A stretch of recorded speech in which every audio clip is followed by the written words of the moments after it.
What's up, YouTube? This will be the first video I kind of do like this, so I guess you're just gonna have to deal with it how it is. And just kind of going through the car. There's a lot of stuff here. I don't know. People do things to their E36s, like lots of stuff, but I don't know. I haven't seen too much in the way that I'm doing it, and I figured we'd show it to you. Because there's all kinds of kids out there right now building these things, and they're, putting their heart and soul into them and making the car what they want it to be.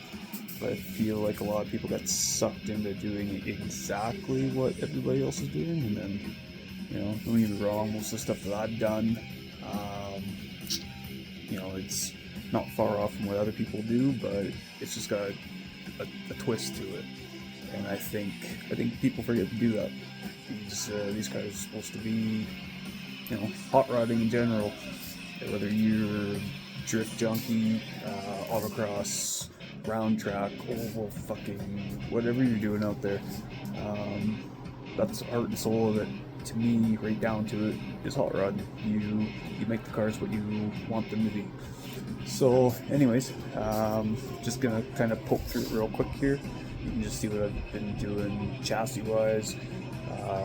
Just working in between funding and whatnot, what you can do. This is also getting back to if you don't have a lot of money.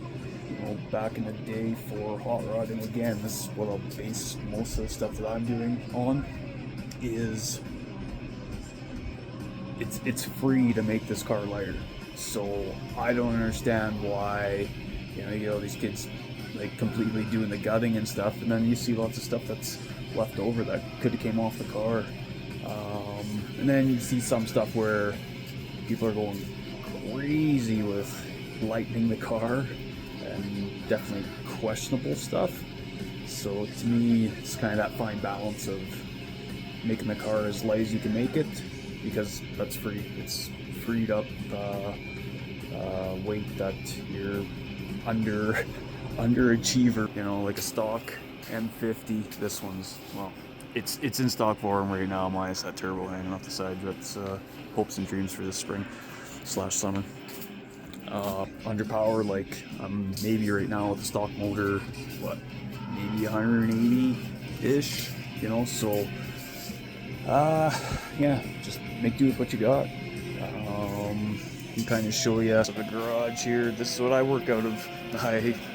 I get usually to a boiling point where I have to clean things because I start tripping on stuff and anxiety starts hitting me hard. So if you find that maybe you get to a point on your build and you're having a hard time, and you're just anxietyville and you're like, what the hell?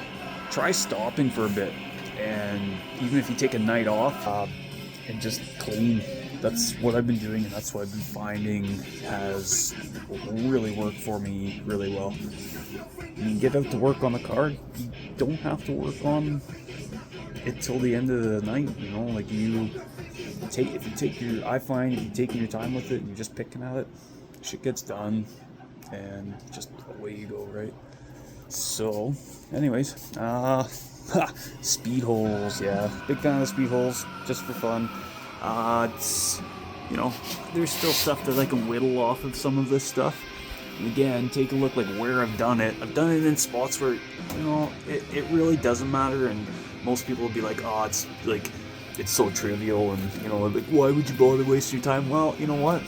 I don't have nothing better to do. I'm broke, and I'm putting holes in things that don't even need to worry about it, right?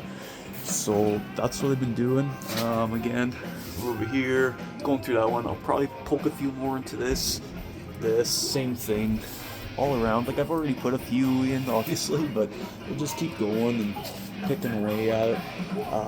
And then the other ones, like doing stuff like this. Some of these holes. So looking at some of these holes, I believe this one or this one was already there. All I did was I took my step drill, opened it up. As you can see, I've gone through and I've stitch welded quite a bit of whatever I could stitch weld. I don't give a fuck about crumple zones. I want this thing to perform. It's not getting a cage anytime soon, funding wise, so might as well make the car as stiff as I can make it, and I'll deal with it. Rust repair and whatnot, blah blah. But yeah, poking holes. So these ones, some of this was for access. I've got wires that I ran because I wanted to hide them. So wires are ran through here to the cab, and that's how I'll do most of it. Booster delete, fuse box delete, whole wiring delete. Obviously, like the car's gutted, obviously, guys. So there's no going back. Never really wanted to, anyways, right? So, but yeah, and then sorry, kind of all over, but here, dimple dies. There is a really cool dude on YouTube, and I'll have to find his link, and I'll post it for you guys. But basically, he came up with how to make the dimpler for this. Stuff you can go get. I'm in communist Canada, so metal supermarkets. You can go get all the pieces for this, and you can build this dimple die. And you can put dimple dies wherever you want. So yeah, been doing that. This all got clearance back here. Pounded in. This, yes, it's cut right now. It'll get welded. I'm just waiting for gas and wire right now. Once that's all welded and whatnot, this is all gonna get smoothed out. All these fucking holes from before, they'll all be gone. This will all be gone, and it'll get smoothed out. And again, just poking holes. This one was here before. This is a new one. This is gonna have to get coped. I gotta get some charge piping in there, so it's on its way. Again, working with stuff that I've stitched, and then lightening, making things as light as we can get them. Somewhat of a shaved engine bay look is what I was shooting for. I like simplistic. I like it looking clean, so that's what we're gonna be building. And yeah, just random parts kicking around. Again, I was hoping to get the turbo on it for this season. I'm not sure if it's gonna happen. If not, the chassis alone is gonna be way better than what it was, and it will be a hell of a car to drive again. So that's pretty well what we got going on there. Yeah, just like I said, waiting on stuff. I got subframe all blown apart. Again, waiting on some cash, and so I'll send this off to sandblasting. I'm gonna get it all blasted, not painted. When I get it back, I got some tabs and stuff that I want to weld on, so we're gonna get that done. And yeah, just pre-fit up on this thing, going through. It's the M50 I ran all last season. Thing's fun, nothing crazy. Just M3 cams, some light and stuff. So anyways, hopefully you enjoyed.